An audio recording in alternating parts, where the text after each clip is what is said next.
Has it ever happened to you, seeing an aircraft passing by, or a boat, or a train, and not wanting to go, not wanting to ride on it, just wanting to stay, because you feel fine where you are?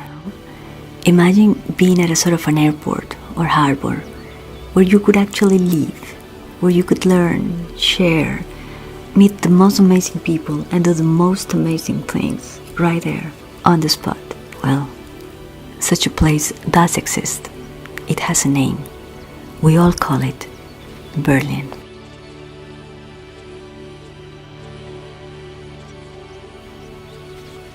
What is an ideal city? Oh, my dear, that's a question. It's a difficult question. My father was an urbanist. I will quote him. He said, "A city is full of contrasts, and that's the basic thing. Contrasts. A city which has no contrasts between poor and rich, ugly and beautiful, and so on, is a dead city." I would like to live in a place where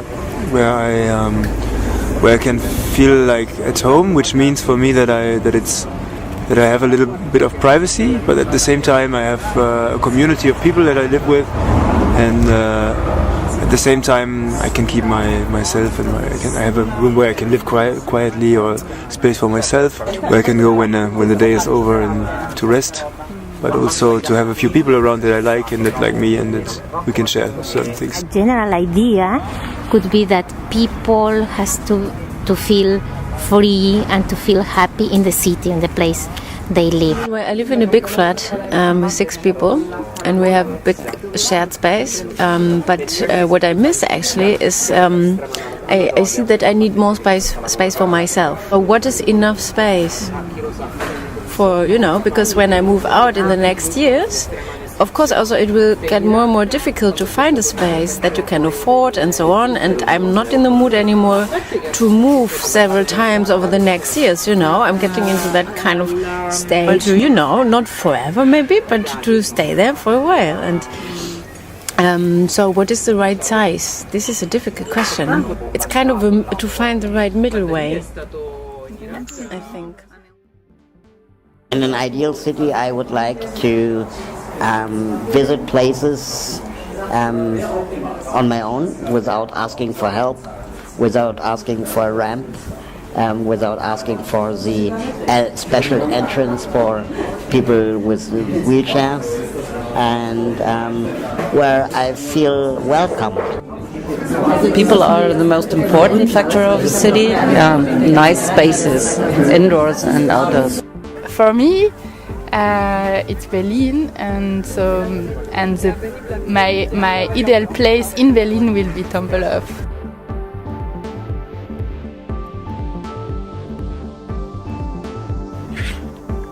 What is it that makes Berlin so special? Because the capacity of Berlin is 12 million, but there's only 4 million people, so there's a lot of free space. And this for me is like one of the most important, because I've lived before in New York and London, and these are 2 congested cities, and you feel stuffed. So Berlin for me. In Berlin, what happened, there is a city with a lot of immigrants that they bring their own culture. A lot of things are not perfect, a lot of things are not done yet, but that's also what keeps this place alive, which is the difference to a design space, which is, a planner has... I like it because it's green and colorful. And I mean that on one hand you have a lot of green areas, like you have green streets, you have open spaces in the city, gardens and things like that. And with colorful I mean that you meet people from around the world, and you get a lot of influences, and I like that really much in my environment. And also I think in Berlin this is also an effect of the wall coming down, and it's in depression, but still the prices here are regulated. It's not out of control. People can afford to eat relatively cheap and live relatively cheap. It's not like a total system of The city changes every year because people move and people leaving, and so when you want to change something, you can do it, and you will always find people for whatever, where you find people who are interested in the same, and where you can switch from one interest to one interest and maybe find the links, but there's almost nothing that does not exist. And for me, this gives a lot of freedom where you don't feel like having so many borders. Now I am very happy to be in Berlin because we lived before in Paris, in Marseille, in Istanbul, in Mumbai. And finally in Berlin. I like the style life, I like to take my bike every day, and I like also to see people very happy to living here. You can find something in this city that in other city you can't actually. And there are many projects and many space that are for everybody, and the creativity. I think Berlin attracts a lot of people that do not accept systems. The creatives are people that are not afraid to step out of their comfort zone. They find the oasis, like artists or people that have nothing to lose. Well, right now I'm living in an old Berlin apartment, and I think it's a beautiful place. You know, if you have this beautiful spaces outside in the city space, I mean, life is outside, it's not just in the apartments, so that's why I think it's a good combination in Berlin. Possibilities in Berlin are unique. Berlin is in a certain way unfinished, and I don't like cities which are complete or which have the best, and in Berlin there's always something to do and something to change or something to move around, or there's something open up in every corner, and that's the reason why I like Berlin so much. Berlin, because it's such a broken, open space, and so much influx of people with little money but lots of ideas to try out yourself without too many restrictions, and that's great. It is full of contradictions. Okay, you have rich people, poor people, and they coexist, and it doesn't break down every day. When people decided, like more than 100 years ago, which trees to be used in the streets, they explicitly took trees which the bees can use for the nectar. We have a lot of, I don't know the English words, castanien, linden, and so on. They are kind of co-inhabitants of the city, and they use the rich biological diversity the city has, and you suddenly change your whole picture of what a city is. And they have a radius of 3 kilometers, and they know everything what's going on here. What do you think about gentrification? I think we sometimes have a quite falsified discussion about gentrification, because gentrification is also a historical thing which always happened to push forward urban changes which are maybe not that natural. And I think that there really is a problem, and that it's pretty much a political thing actually, and a political decision whether you want to do something about it or not. If you ask me as an architect, for me one of the main responsibilities for that is linked to politics. Well, first of all, it's something that changes Berlin, affects Berlin very much. I find it really terrible that some people have to leave the places that they live for generations already in. On the other hand, it also brings certain qualities to a quarter of a city. For example, a nice cafe like this one. The pity is that it all goes so quick, so there's no real time to integrate, so no time to develop slowly. And on the other side, I find it quite interesting when you think, for example, about the history also of this district. What is a normal change and what not, and what can be done and what not. We cannot change things and pretend to be all in the same color, all in the same.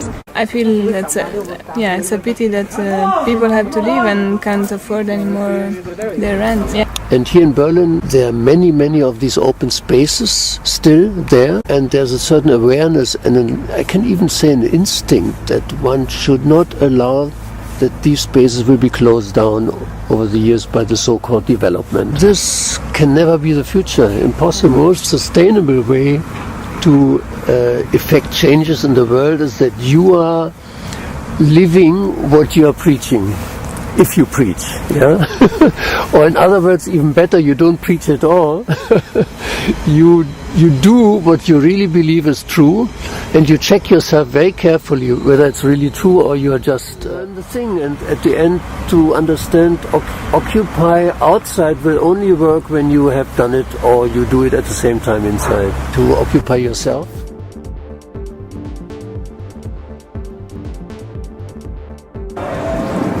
Sustainability is pretty abstract for a lot of people and pretty dry, technical, academic, not sexy. ID22, the Institute for Creative Sustainability, we started with the Experiment Days. We were looking for the focus and also for the right language and the right kind of a format.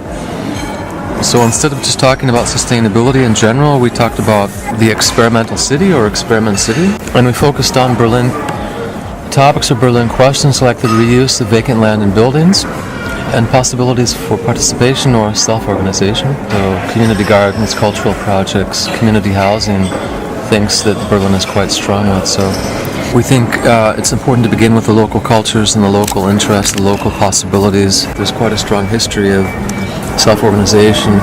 Yeah, definitely we see that the Experiment Days make a contribution to Berlin. Because we've been doing this for more than 10 years now, we can see that this idea or this structure, this concept, this approach is of interest to a lot of other cities, especially other larger European cities like Basel with this kind of online, Vienna with the Experiment Days, Milan is looking to do a new Experiment Days. So we see other cities, people in other European cities looking to Berlin for innovation, and they find, among other things, Experiment Days and the kinds of projects that we do. Berlin is definitely a laboratory. It's many laboratories. It's thousands of them every day. So we see the Experiment Days as contributing to these learning processes and to again making it easier for people to become engaged and to really do something that can have significance. I think social innovation has a lot to do with creative sustainability. This right, this human right or human need to, when people have time and are interested, the right to be able to help shape and design the local environment and manage it. Focus on architecture has moved from the facades and from the urban design toward the social architecture, meaning looking for connections between the hardware of the buildings and the software of the organizations of the people. We're on our way out of a corner of idealistic nonprofits, volunteer, self-exploitation, and on a path towards professionalization and towards what we can also call scaling up. One of really the main challenges is the networking, and that's a lot of what we're doing is networking online, networking through events, networking through publications. It sounds funny, but it's a bit like going mainstream or influencing the more of the architecture and the planning and development in the city. If we were somewhere in an airport, spontaneously, I would say we would be in the lounge, organizing exhibitions and events, and talking with people and getting people to talk with each other, presenting information, entertaining a bit, and motivating and inspiring the city of Berlin to take a look at certain things, or to look at them in a different way, or when they go to another city in the world to look for certain things and to use their eyes in new ways. So it would be the lounge. I would say the lounge. But yeah. no VIP lounge, like a democratic lounge. No VIP lounge. No, an open lounge. Great, thanks, yeah. Ich bin Claudia, ich bin Berlinerin. No, I'm from Berlin. I grew up here in Berlin. I love Berlin. It's my hometown. I'm very happy to be in Berlin.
It brings to the people the experience that you can reclaim your space and that you will not get in trouble immediately.